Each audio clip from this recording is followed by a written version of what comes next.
زیر نمه چی فایده داره فقط امی دو موسیمو امی فقط آشی تو با مستوه مو علاقه فطیره آموده شد تیار شد فطیری مو هادی مخبر میکنیم فطیره اینا نون خنک هم باشه چند روزه باشه همو را ریزه میکنیم اینا گردچه را چسبوندیم او چی کردیم شپیدیم روش علاقه فطیره که با علف آموده کردیم تیار شد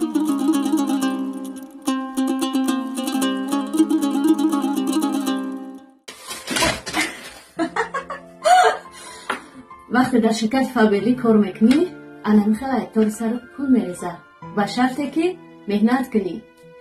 دگانم گفت که کار نکنی فریب ماشینیکیه فلانی گفت که کار نکنی که پولی افتگی تا میرای محصولات میخری فلانی گفت که فریب خورد و قرضدار شدم اگر که به این گپا داده نشوی کار کنی رنگی ما انا میخواد پول به دست میاری رقم میمونم یک جای بیاین کار میکنیم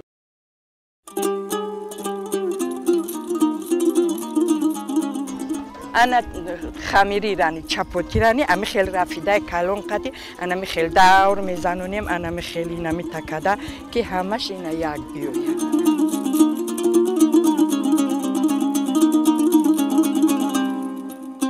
همتر آب شیرگرمه قطیمو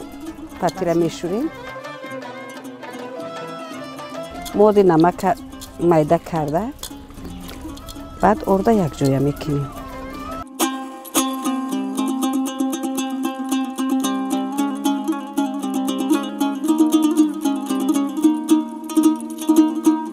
حاضره که من مثلا هم کبوتی رو میپرتویم اینجا هم علف ها هسته خب این ما حاضر علف میپرتویم پیازی سفید میپرتویم خب چو مغز هسته اینجا دنبه هسته دنبه گوسفند همه ای دری فطیر بدوزی چقدر به مزه میشه سمبوسه دم پختنده خشرو میشه پرشکی دم خشرو میشه خشرو ایره می خیلی سم میکنی که هم دستو قطکی و بیا فطیر خشرو بیویه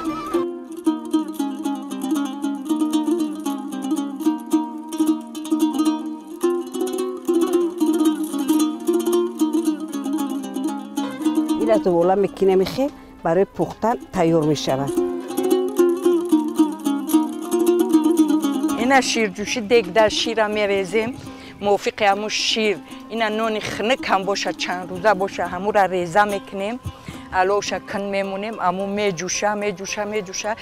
تریب فلخ میشه و بعد طبق دم میبرداریم ما قشلوقای مدت چنیو در قیمق میگیرن اگر رفته باشین دیده باشین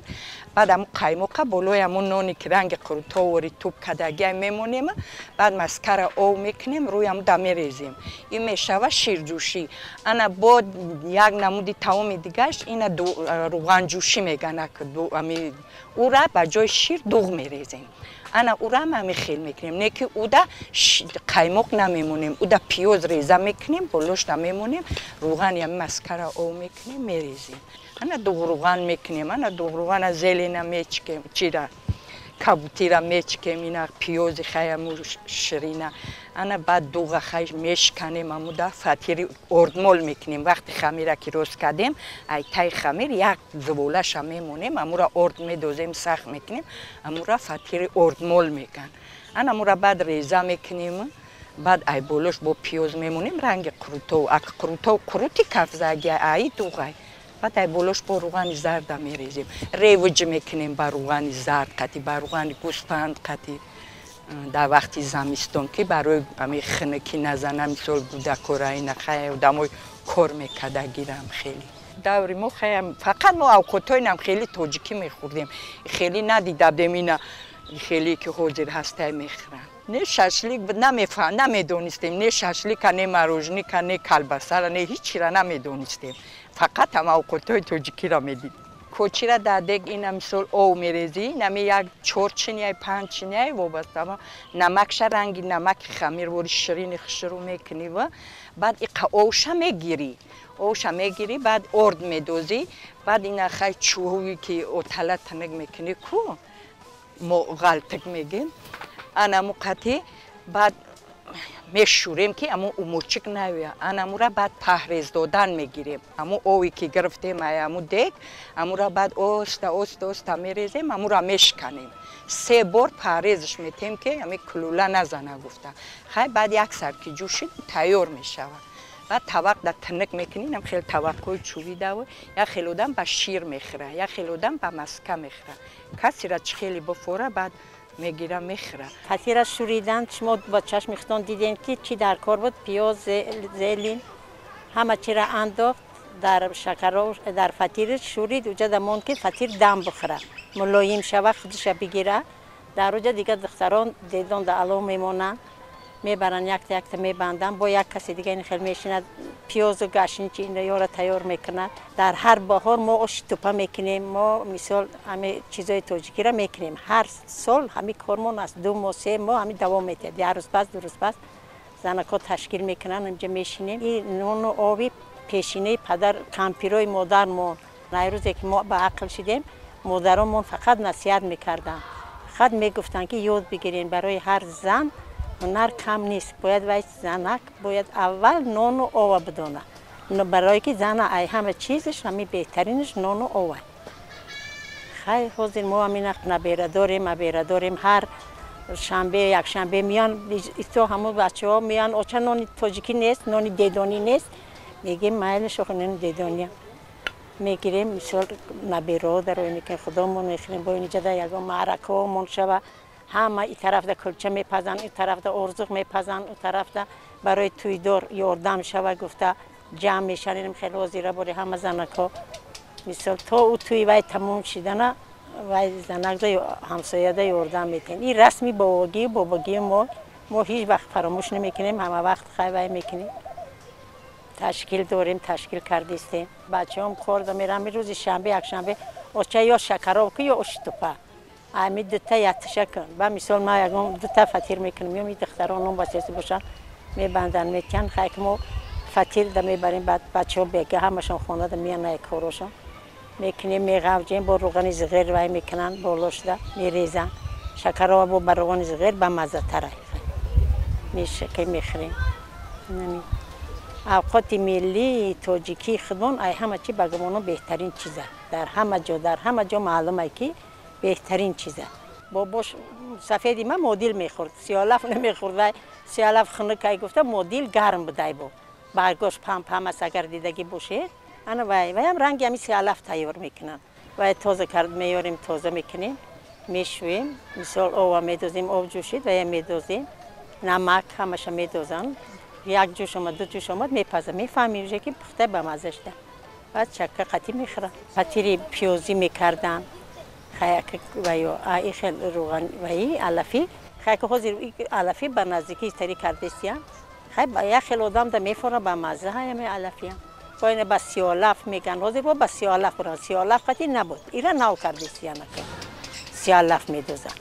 در فطیر من روغن قطی میکردم روغن میدوزم آب ارد روغن میدوختم تمام میشوریدم سخت تکک میموندم یا گون ساعتک میستاد معلوم میشه وای خودش که سبک شده نه حاضر نه گردچه ما پخته شوه نه زنکا پخته سیام گردچه شوه هم دا او میگیرن کبوتی تپ تیاره میدوزن و میخوجن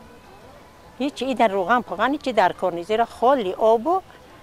پیاز و گشنیج و نمک تمام هیچی دیگه در کار نیست در این فصل نمی 3 ماه ده همین پیشه ما میگفتن که فقط چیزی بهاری باید بخورید که ارگانیسم بعد از زمستان مونده شدگی این اوقات و نقض ارگانیسم ده زیر نمه چی فایده داره فقط همین 2 ماه 3 ماه همین فقط آش توپا مستوا این همین چیزایی همین تاجیکی خودمون ما الکای فطیر آماده شد تیار شد فطیر ما حاضر مخبر میکنیم فطیر بعد مخبر برده میچسبونیم دیگه دونده الکای الو تیاره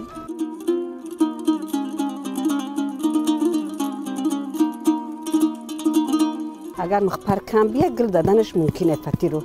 برای مخبرش قدر سخت میکته که گل نزنه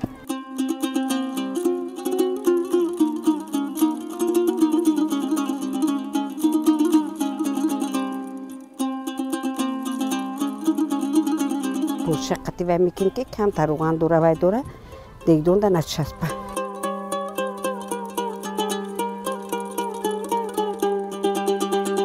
علاکو فتیروی ما تیار.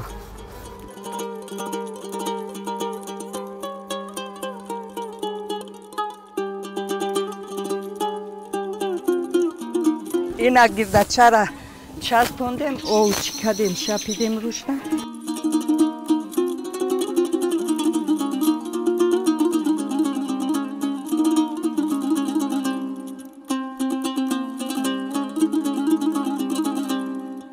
خاوس میوید جغرت اگر تنکش نکنی خیلی تنکش کنی هم خشخر میوید هم بمزه.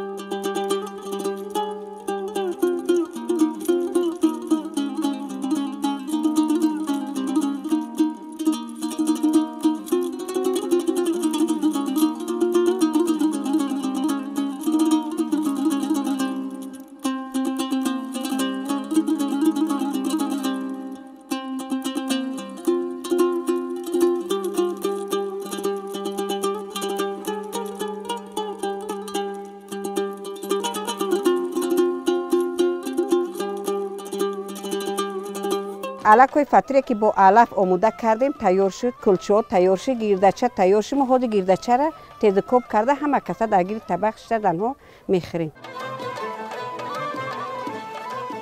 ما اول پیاز سفیده میپرتویم.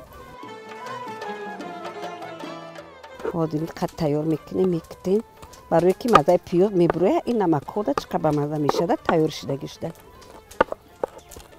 گردچه‌ای که پیش ما ده هست ما پخته گرفتیم دگدان ده همش تیار شد. اکو حاضر ما تیز کوب تیار میکنیم. حاضر هر روزه ما ده همین پیش همین دگدان همین کار ما هست. همین تیز کوب آش توپه و شکر و این میخواد تیار میکنیم. سوزک میگیم میچکیم قلمفر میده میکنیم کم ترک سوزک میدوزیم. اگر سوزک نباشه این قلمفری نو باشه اگر نو نباشه با قاق میکنیم همیل میکشیم. با آیو کم ترک تیزش میکنیم. تیز و بوری میچکی این رنگ ارد بوری میشود. قطعی امو با گشنیچ و پودینه و خیلی نمی رحیون امیو را با میچکی ارد بوری میکنیم. قطعی امو اراره میکنیم. این شکر زمستون ده این شکرو میکنی اوش تپا میکنی روی هم دمی چوشی بعد با مزه میخوری بود.